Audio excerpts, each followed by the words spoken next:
마음 근육 튼튼한 내가 되는 법, 오늘의 강의를 시작하겠습니다. 어서 오십시오. 반갑습니다. 여러분, 마음 근육이라는 단어를 요즘은 좀 들어보셨죠? 네, 저도 요즘 열심히 운동하고 있습니다. 제가 인바디 검사를 했더니 뼈와 근육량이 일반인들보다 저는 굉장히 적대요. 한 70%밖에 안 된대요. 그래서 근육 운동을 해라. 근데 근육 운동이 참 어렵더라고요. 그런데 진짜 힘들지만 하루에 1시간씩 굳이 시간을 내서 하고 있습니다. 우리 몸의 근육이 하는 역할이 많죠. 몸의 근육이 어떤 역할을 하나요? 제일 중요한 것이 내장 기관을 보호합니다. 우리 뼈도 보호하고요. 그리고 몸의 근육량이 우울증과도 연관이 있다는 거 알고 계십니까? 실제 연구에 따르면 근육량이 일반인보다 좀 적은 사람들이 우울증에 걸릴 확률이 훨씬 높았다고 합니다. 사실 저처럼 근육량이 적은 사람들의 공통점이 활동을 별로 좋아하지 않습니다. 가만히 앉아있는 거 좋아하죠. 그런데 활동을 많이 하고 또 우리가 몸의 근육을 키울수록 우울증 예방에도 도움이 된다는 것. 결국 핵심은 햇빛입니다. 우리가 요즘은 더워서 낮에 바깥에 다니긴 좀 어렵지만 제가 오늘 아침 6시에 일어나서 산책 나갔더니 꽤 시원하더라고요. 그리고 9시만 넘어서도 어제도 시원한 바람이 좀 불더군요. 그래서 우리가 어쨌건 밖으로 나가서 걷고 근육 운동을 하는 것이 우리 몸의 근육량이 늘어날수록 우울도 예방할 수 있다라는 거 기억해 주십시오. 그리고 여러분, 요즘은 상담 현장에 가장 많이 오시는 분들의 호소가 뭐냐면 무기력하다는 겁니다. 네, 자, 무기력이 먼저 오고 우울이 올까요? 아니면 우울을 방치하면 무기력이 올까요? 정답입니다. 네. 여러분, 사실 무기력이 우리가 가장 견디기 힘든 감정 중에 하나입니다. 뭔가를 해야겠는데 도저히 할 힘이 없을 때, 그때 우리는 내가 왜 이렇게 게을러졌을까? 또 내 가족을 볼 때도 무기력한 가족을 보면 어때요? 왜 저렇게 게으른가 답답한 마음이 들지요. 그런데 이 무기력은 실제로 행동하고 싶으나 행동할 에너지가 전혀 없는 상태이기도 합니다.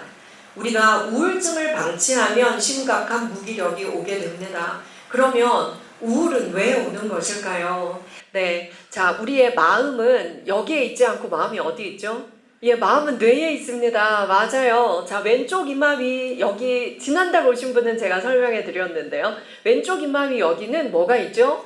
전두엽이 있습니다. 네, 전두엽은 우리가 다 판단을 하는 곳이고요. 또 감정 호르몬 그리고 행복 호르몬이라고 불리는 세로토닌이 분비되는 곳입니다.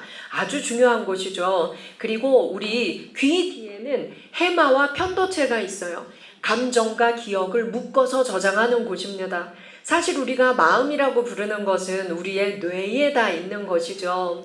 우리가 유전적으로 우울에 좀 취약한 사람도 있습니다. 우리가 가만히 우리 어머니, 아버지, 할머니, 할아버지 또 내 형제, 자매들 생각해 보면 우리 집안은 우울 유전자가 좀 있는 것 같아 라는 느낌이 드는 분들도 계실 거예요. 저 또한 그렇습니다. 저희 집안에 우울증 환자가 되게 많아요. 그래서 제가 심리학 하게 됐어요. 네, 그런데요 여러분, 정말 중요한 것이 무엇이냐면 내가 그런 유전적 기질을 가지고 있다 할지라도 아무 상관이 없습니다. 우리 뇌는요, 가장 중요한 동력이 뭐냐면 습관입니다. 타고난 천성보다 습관은 몇 배나 힘이 셀까요? 무려 10배나 힘이 세다고 합니다. 네, 그래서 내가 우울한 감정, 무기력한 감정, 불안한 감정을 자주 느껴도 괜찮다. 자주 느끼면 어떻게 하면 될까요? 어떤 습관을 키우면 될까요? 자주 빨리 빠져나오는 습관을 몸에 익히면 됩니다. 네, 그래서 저희 집에는 되게 재밌는 운동기구가 많아요. 트램플린이라고 방방이 있죠. 쿠팡에 4만 원 정도면 멋진 걸 삽니다. 손잡이도 달려 있어요. 저는 집에도 있고 연구실에도 있어요. 기분이 정말 우울해지고 무기력이 몰려오면 무조건 제가 제일 좋아하는 BTS의 음악 한 곡을 틀고 올라가서 뜁니다. 한 3, 4분 뛰어도요 진짜 힘들어요. 근데 기분은 정말 좋아지죠. 우리의 뇌는 행동할 때 바뀝니다. 네. 그래서 우울하고 무기력할 때는 내가 의지를 가지고 내가 결심을 해야겠다. 앞으로 긍정적으로 살아야겠다. 결심한다고 우리의 뇌는 1%도 바뀌지 않아요. 우리 뇌는 행동할 때 바뀝니다. 저희 어머니는 우울증 약을 굉장히 오래 드셨어요.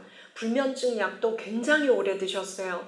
네. 그래서 저희 어머니는 나는 죽을 때까지 신경과 약을 먹어야 돼 이렇게 정해 놓았던 분이셔요. 올해 76세인데요. 저희 어머니는 65세부터 저랑 훈련을 하셨어요. 엄마 평생 이렇게 약을 먹을 순 없어요. 우울과 무기력이 심해지니까 두통도 심해져서 두통약을 시중에 있는 걸 다 드셔본 것 같아요.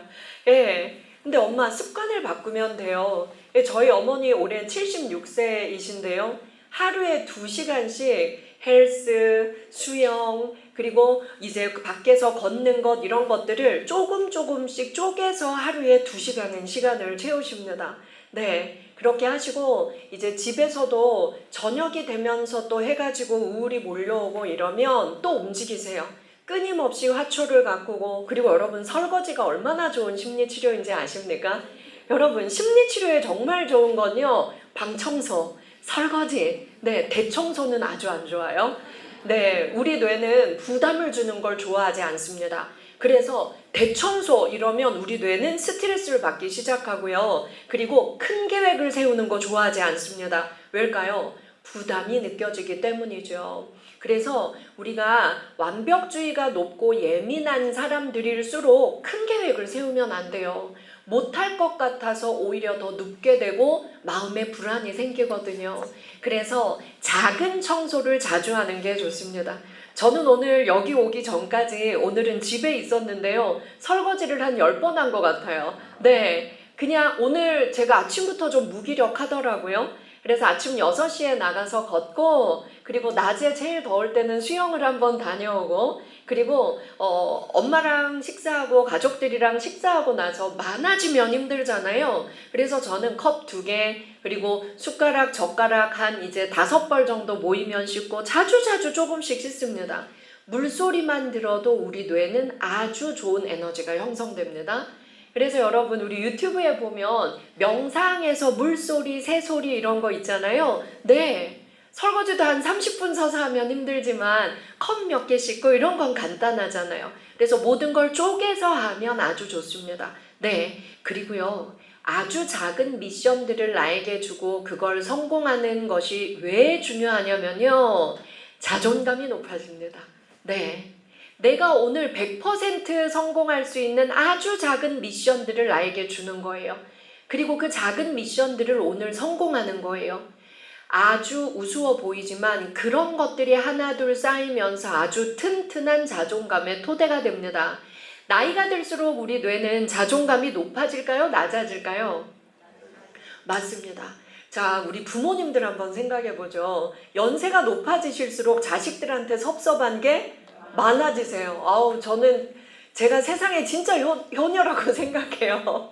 제가 막내인데 제가 50년째 저희 엄마랑 둘이 살고 있고 저희 어머니는 25년째 제 신용카드로 모든 걸 다 쓰세요. 그런데도요 맨날 저한테 섭섭하대요. 갈수록 섭섭한 게 늘어나는 거예요. 그런데요 저는 공부를 했기 때문에 이해합니다. 나이가 들면 자존감이 당연히 낮아지고 자존감이 낮아진다는 증거가 뭐냐면 가족들에게 자꾸 섭섭한 게 생겨요. 그리고 독심술이 늘어납니다. 말 안 해도 알아줘야지. 그걸 꼭 말로 해야 알아? 말 안 해도 내 마음 알아줘야지. 말 안 해도 내가 이거 원한다는 거 알고 해주면 얼마나 좋을까? 기다리다가 어때요? 너무 섭섭해지죠. 그쵸? 저희 어머니 생신이 지난주에 있었어요. 그래서 저는 깜짝 파티 해주려고 전날까지 아무 말도 안 했어요. 그리고 이제 밤늦게 차에서 이제 케이크를 가져다 놓고 하려고 이제 차에 모든 걸 준비해 놓고 엄마가 일찍 주무시니까 냉장고로 다 옮겨야지 이러려고 그랬거든요. 근데 전날 제가 집에 갔더니 불을 끄고 일찍 주무시고 계시더라고요. 그래서 왜 이렇게 오늘 일찍 주무시지? 라고 생각했어요. 그리고 제가 차에 가서 그러면 선물이랑 다 옮겨놔야지 하던 차에 엄마가 나오신 거예요. 엄마 할 말이 있대요. 이게 뭔데요? 이랬더니 식탁에 앉더니 내가 너무 섭섭하다. 내일 나 생일인데 아무도 모른다. 그래도 이건 건강한 거예요. 그쵸? 말을 했잖아요. 네. 근데 보통 어르신들 같은 경우는 어때요? 그냥 주무시고 그 다음날 아침까지도 슬퍼하시겠죠. 여러분, 내가 가족들에게 자꾸 독심술이 생긴다. 말 안 해도 알아주면 좋겠다. 그리고 이걸 알까 모를까? 이런 마음이 자꾸 든다면 내 자존감이 좀 낮아져 있는 거다라고 우리가 점검할 수가 있고요. 누구나 45세가 넘어서면서부터 자존감이 좀 낮아지기 시작한다고 합니다. 쭉. 그래서 이때부터는 우리가 나 스스로를 잘 양육하기 위해서 정말 애써야 돼요. 네. 그럼 내 자존감을 키우는 거 타인이 해줄 수 있을까요? 없을까요? 결코 해줄 수 없습니다. 배우자가 날 사랑해주면, 자녀들이 나에게 효도하면, 바깥에서 인정받으면 자존감이 생길까요? 아니요. 자존감은요, 무조건 내가 나를 사랑하는 마음, 내가 나를 인정하는 마음에서 시작합니다. 타인이 해줄 수가 없어요. 네. 그리고 우리가 자존감이 낮아지면 끊임없이 타인이 나를 무시한다는 생각이 듭니다. 이게 정말 무서운 거예요. 정말 고통스러운 감정이에요. 타인이 나를 무시한다는 느낌이 드는 것. 제가 올해 14년째 교도소 강력범죄자 심리치유 그 전담으로 계속 일을 하고 있는데요. 여러분, 우리나라에서 일어난 강력범죄, 특히 살인 같은 경우에 이 살인이 왜 일어났나 저희가 조사를 해보면 의외로 아무것도 아닌 이유가 되게 많아요. 처음 본 사람도 있고요. 그리고 별로 관계가 없었는데 오늘 내가 욱해서 그 지경까지 간 경우가 많아요. 근데 왜 이렇게 엄청난 일이 벌어졌는지 상담을 해보면 의외로 많이 듣는 말이 뭔지 아세요? 그 사람이 날 무시해서요. 이 말이에요. 그래서 그 과정을 들어보면 사실 별것 아닌 경우도 많아요. 농담으로 생각할 수도 있고, 그리고 그 사람 눈빛이 나를 무시했다 이런 경우도 있습니다. 네, 여러분, 자존감이 낮을수록 화를 많이 냅니다. 자존감이 낮을수록 화를 많이 내고 자존감이 낮을수록 타인이 나를 무시한다는 생각이 많이 듭니다.